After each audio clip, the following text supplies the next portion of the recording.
અને bird fire થઈ ગયો છે. આ એક એવો તાવ છે જે કોઈ પક્ષીની ચાંચ મારવાથી થાય છે. આ તો શું કહે છે? ભલા અને કયું પક્ષી ચાંચ મારે?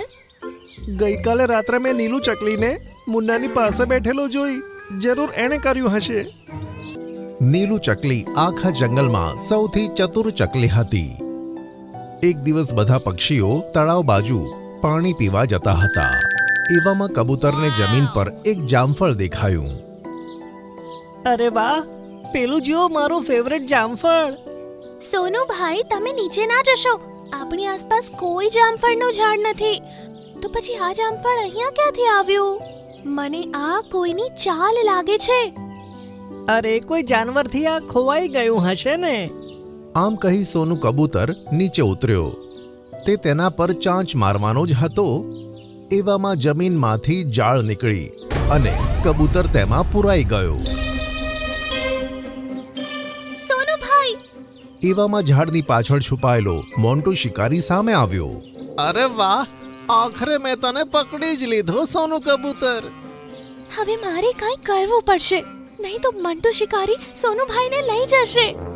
નીલુ ચકલીએ આમ તેમ નજર દોડાવી તો તેને એક ઝાડ જોવા મળ્યું જેના પર મોટા મોટા પાંદડા હતા અને તેમાંથી લીલો લીલો રસ ટપકીને જમીન પર પડી રહ્યો હતો. શિકારી સોનું કબૂતરને જાળમાંથી નીકાળવા લાગ્યો. એવામાં નીલુએ તે પત્તું તોડ્યું અને ઠીક શિકારીની ઉપર જઈને તે પત્તાને રાખ્યું. મંટુ શિકારી, જરાક ઉપર તો જો. શું નીલી ચકલી, તારે મરવું છે શું? શિકારી જેવું ઉપર જુએ છે કે તેઓ તેની આંખોમાં પેલો લીલો રસ પડે છે.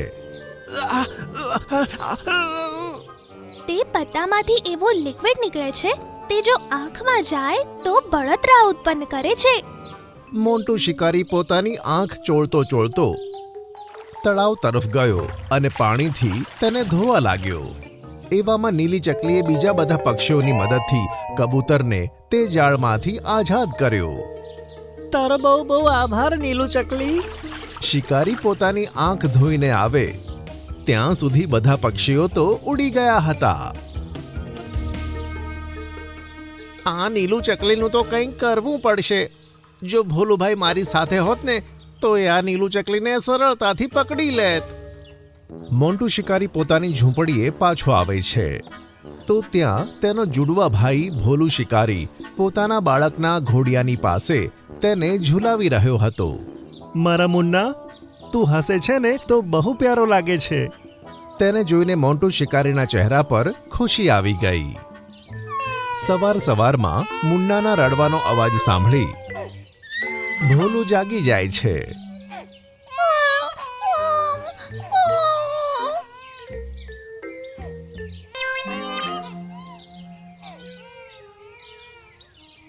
અરે, શું થયું મારા મુન્નાને? તે મુન્નાના કપાળને અડકે છે. અરે, આ મુન્નાને આટલો બધો તાવ કેવી રીતે આવ્યો?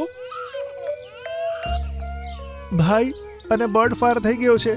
આ એક એવો તાવ છે જે કોઈ પક્ષીની ચાંચ મારવાથી થાય છે. આ તો શું કહે છે?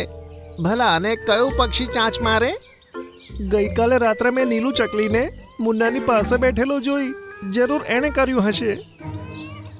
મેં એને પક્ષીઓ છોડીને એમનો શિકાર કરવાનું છોડ્યું હતું, પણ એમણે મારા જ બાળકને ચાંચ મારી. હવે જુઓ હું શું કરું છું. યસ, હવે આવશે મજા.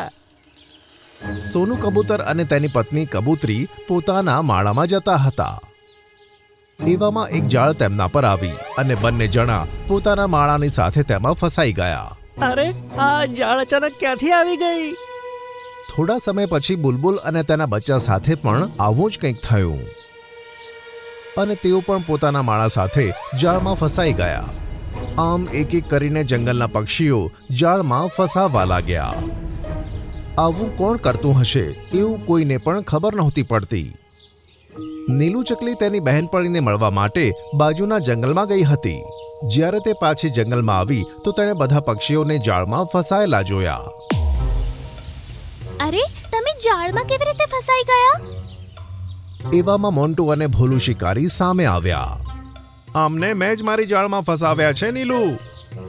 પણ તમે આવું કેમ કર્યું ભોલાભાઈ? તમે તો બહુ જ સારા છો. હા, હું સારો જ હતો, પણ તે કારણ વગર મારા મુન્નાને ચાંચ મારીને તેને બીમાર કર્યો ને, હું એનો જ બદલો લઈ રહ્યો છું. તેના બાજુમાં ઊભેલો મોન્ટુ હસી રહ્યો હતો. નીલી ચકલીને ખબર પડી ગઈ કે આ બધું તેના કારણે જ થયું છે. ભોલાભાઈ, તમે મને હમણાં જ તમારા મુન્ના પાસે લઈ ચાલો અને મને કહો કે મેં તેની તબિયત ખરાબ કેવી રીતે કરી છે. હવે ભોલું શિકારીની સાથે નીલી ચકલી તેની ઝૂંપડીએ પહોંચે છે. નીલુએ જોયું કે તેને ખૂબ જ તાવ આવ્યો છે અને તેનું માથું સફેદ થઈ ગયું હતું. ભોલાભાઈ, તમે જલ્દી મારી જોડે ચાલો. મને ખબર છે કે આ કઈ ઔષધિથી સારું થશે. નીલું ચકલી ભોલુને જંગલમાં એક જગ્યાએ લઈ ગઈ કે જ્યાં એક ઝાડ લાગેલું હતું. તે ઝાડ પર સોનેરી ફૂલ ઉગી રહ્યું હતું. ભોલાભાઈ, આ ફૂલને તોડીને સાથે લઈ લો. ભોલાએ ફૂલ તોડ્યું અને બંને ભોલાની ઝૂંપડીએ પાછા આવ્યા. આ ફૂલની સુગંધ મુન્નાને સૂંઘાડી દો. ભોલાએ તે ફૂલ મુન્નાની પાસે કર્યું. જેવું જ મુન્નાએ તે ફૂલ સૂંઘ્યું કે તરત જ તેનું સફેદ પડેલું માથું સારું થઈ ગયું અને તે હસવા લાગ્યો. અરે, મુન્નો તો હસવા લાગ્યો. ભોલાએ તેના કપાળ પર હાથ રાખ્યો તો હવે તેને તાવ પણ ન હતો. તારો ખૂબ આભાર નીલુ, પણ મને કહે તો તે ખરેખર મુન્નાની તબિયત ખરાબ નહોતી કરી. હું તમને બધું જ કહું છું ભોલાભાઈ. જંગલના ઉત્તર ભાગમાં એક છોડમાં સફેદ ફૂલ ઉગે છે. તે ફૂલને તોડ્યા પછી જો એક દિવસ તેને તડકામાં મૂકવામાં આવે તો તે કરમાઈ જાય છે. તે સુકાઈ ગયા પછી જો તેનો પાવડર બનાવીને તેને માથા પર લગાવવામાં આવે તો તેની અસરથી કોઈ પણ મનુષ્ય અથવા જીવને તાવ આવી જાય છે અને તેનું માથું સફેદ થઈ જાય છે. મેં મુન્નાનું માથું સફેદ જોઈને જ અંદાજો લગાવી લીધો હતો કે તેના માથે આ જ ફૂલનો ઉપયોગ કરવામાં આવ્યો છે.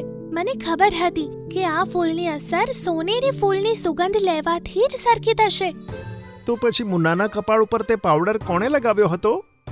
જે કોઈએ આ પાવડરનો ઉપયોગ કર્યો હોય, થોડા દિવસો સુધી તેના હાથ પણ સફેદ રંગના જ રહે છે. તમે આ મંટુના હાથ ચેક કરો. મોન્ટુ, તારા હાથ બતાવ તો. અરે ભાઈ, આ ખોટું બોલે છે. આવું કશું નથી. ભોલાએ તેના હાથ જબરજસ્તી પકડીને જોયા તો તેની હથેળીઓ સફેદ હતી. મોન્ટુ, તે આવું કેમ કર્યું? ભાઈ, મેં આ બધું નીલુને પાઠ ભણાવવા માટે કર્યું હતું કે તું ગુસ્સે થાય અને એને પકડીને મારી નાખે. નીલુને મારવા માટે તે મારા બાળકની જાન ખતરામાં નાખી. ભોલાને બહુ ગુસ્સો આવ્યો અને તેણે મોન્ટુને દોરડાથી બાંધી દીધો અને તેના માથા પર તેજ પાવડર લગાવ્યો. અરે બાપરે, છોડો મને. મારા શરીરમાં બહુ દુખાવો થાય છે ભાઈ. હવે તને ખબર પડશે કે મારા બાળકને કેટલી તકલીફ થઈ હશે. અને નીલુ, ચલ મારી સાથે જંગલ આવ. જંગલ પહોંચ્યા પછી ભોલાએ બધા પક્ષીઓને જાળમાંથી મુક્ત કર્યા.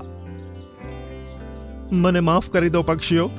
અને નીલુ, તારો ખૂબ ખૂબ આભાર કે તે મારા બાળકને ઠીક કર્યો. જો એને કંઈ થઈ જાત ને તો મારું શું થાત? ભોલા શિકારી તો ખૂબ સારો છે. ભોલા તેની ઝૂંપડીમાં પાછો આવ્યો અને પોતાના બાળકને ખોળામાં લઈને બેસી ગયો. ભોલું ભાઈ, મને ખોલી દો. બહુ જ તાવ આવે છે. આ 2 દિવસ પહેલા નહીં ખુલે. મોન્ટુના રડવાનો અવાજ તેના ઘરની બહાર સુધી સંભળાતો રહ્યો અને ભોલો ખુશ થઈને પોતાના બાળકને રમાડવા લાગ્યો.